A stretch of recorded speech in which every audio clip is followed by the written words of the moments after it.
টুকরো রড দিয়ে চলছে কালভার্টের কাজ। ঠিকাদারকে ঘিরে বিক্ষোভ গ্রামবাসীর। টুকরো রড ঝালাই করে লম্বা বানিয়ে ব্যবহার করা হচ্ছে কালভার্টে, কাজ হচ্ছে নিম্নমানের। এই অভিযোগ তুলে ক্ষুব্ধ বাসিন্দারা। শনিবার সকালে রাজগঞ্জ ব্লকের পানিকৌড়ি গ্রাম পঞ্চায়েতের পানিকৌড়ি গ্রামে এই ঘটনা। স্থানীয় বাসিন্দারা জানান, পানিকৌড়ি গ্রাম দিয়ে যাওয়া এই রাস্তা দিয়ে প্রতিদিন বহু মানুষ যাতায়াত করেন। এছাড়া প্রচুর যানবাহন চলাচল করে। ফাটাপুকুর এলাকার জাতীয় সড়কে টোল প্লাজার পর থেকেই এই গ্রামীণ রাস্তা দিয়ে যানবাহন চলাচল বেড়ে গিয়েছে। দীর্ঘ এই রাস্তার পাশে পানিকৌড়ি গ্রামের পাশে কালভার্টটি ভেঙে গিয়েছিল। সরকারি উদ্যোগে সেখানে নতুন কালভার্ট তৈরি করা হচ্ছে, কিন্তু কালভার্টে ব্যবহার করা হচ্ছে টুকরো টুকরো রড। তাই তারা আজ বিক্ষোভ দেখান।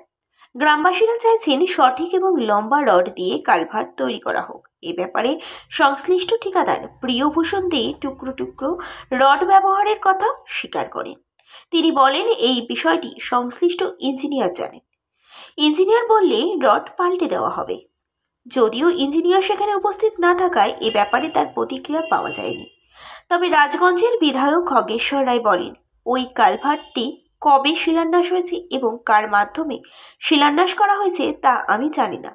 নিম্নমানের কাজের অভিযোগ পাওয়ার পর বিষয়টি জানতে পারি। ঠিকাদারকে বলেছি ওই কাজের শিডিউল দেখাতে, এরপর শিডিউল অনুযায়ী কাজ করতে। মতো হচ্ছে না, রডে ঝালাই চলতেছে, আর এরকম কি রড দিয়ে কাজ করাচ্ছে আমরা এটা আর কি মানতে রাজি নাই। ঝালাই করা রড আমাদের চলবে না। কেন আজকে আসলেন, কি কি দেখলেন? আসলাম, আমরা আমাদের একটাই বক্তব্য ছিল যে সবাই বলতেছে এখানে নাকি ঝালাই করা রড দিয়ে কাজ হচ্ছে নাকি। ওর জন্য আমরা এসে দেখি যে না, এটা অরিজিনাল ঝালাই করা রড দিয়ে কাজ হচ্ছে। ওটা আমরা নিজেরাও দেখতেছি, কাজ খুব খারাপ হচ্ছে। এর আগেও কমপ্লেন করা হয়েছিল যে ঝালাই করা রড চলবে না। ইঞ্জিনিয়ার, তাও ইঞ্জিনিয়ারও মানতেছিল না, কন্ট্রাক্টরও মানতেছিল না। কন্ট্রাক্টর কি বলে? কন্ট্রাক্টর বলে যে শিডিউল নাকি এটাই আছে, ঝালাই রডের শিডিউল আছে। কি কি তৈরি হচ্ছিল এখানে? আগে একটা কালভার্ট ছিল, কালভার্টটা ভেঙে যাওয়ার পরে নতুন কালভার্ট স্যাংশন হয়েছে। ওইটাকে পরে কোন কন্ট্রাক্টর কাজ পাচ্ছে সেটা আমরা জানা ছিল না। পরে এসে দেখি যে এরকম এরকম কাজ হচ্ছে। তারপরে তোমার হলো ঝালাই রড দিয়ে কাজ হচ্ছে। কত টাকার কাজ জানেন? হ্যাঁ, কত টাকার কাজ হচ্ছে সেটা আমরা জানি না, কত টাকার কাজ। আজকে কি আপনারা কি কাজটি বন্ধ করে দিন? হ্যাঁ, আমরা এখন কাজ বন্ধ করে দিচ্ছি। কি চাইছেন এখন আপনারা? আমরা চাই যে কাজ ভালো করে হোক, রড নতুন আসুক। আমরা ওই ঝালাই করে রড মানতেছি না। আচ্ছা, এই রাস্তা দিয়ে কত লোক যাতায়াত করে? এই রাস্তাটা তোমার হলো অনেক লোক, যেমন নাকি আমাদের জিপির ফাটাপুকুর বাইপাসের মেন রোড। কোন কোন জায়গার লোক?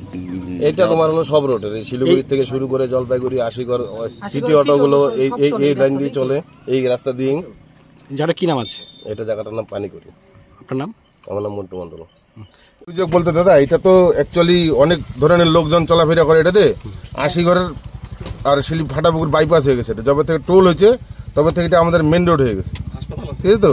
পাশে হসপিটাল, শিল্প তালুক, এই যে পাশে একটা এখানে অক্সিজেন ফ্যাক্টরি, সব গাড়ি দিক দিয়ে যাওয়া আসা করে। তো স্কুল আছে, সবকিছু যাওয়া আসা করার পরে আপনি দেখেন, আপনারা নিজেরাই দেখেন না, অন্য জায়গায় তো আপনারা এসে করছেন, সাংবাদিক করছেন, ওইখানকার রডের বেন্ডিং আর এখানকার রডের বেন্ডিং না মিলাই নেন, তাহলে আপনারা বুঝতে পারবেন। রড নিয়ে আপনাদের কি অভিযোগ আছে? আমরা কোনোদিন দেখিনি, আমার 41 বছর বয়স, 41 বছর বয়সে কোনোদিন আমি দেখিনি যে ব্রিজের রডে ওয়েল্ডিং করা থাকে আর কি, ঠিক আছে তো। ছোট ছোট রড জয়েন করে, হ্যাঁ, মানে 1.5 ফুট 2 ফুটের রডের টুকরা জয়েন করে দিয়ে ব্রিজ হচ্ছে আর কি। সেটা আমি 41 বছর বয়সে কোনোদিন দেখিনি।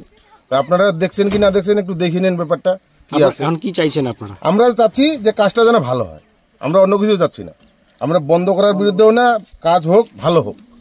কাউকে জানিয়েছেন এই ব্যাপারটা? জানাইছি, কন্ট্রাক্টরকে বলা হয়েছিল, কন্ট্রাক্টর তো পাত্তাই দিচ্ছে না। কন্ট্রাক্টর আমাদের পঞ্চায়েত সমিতির সাথেও ঝগড়া করে, এটা হবে না, শিডিউল দেখাচ্ছে না। স্থানীয় যে প্রধান আছে আপনার পাশেই তো অঞ্চল প্রধান আসছিল, প্রধান তো প্রথমে জানতোই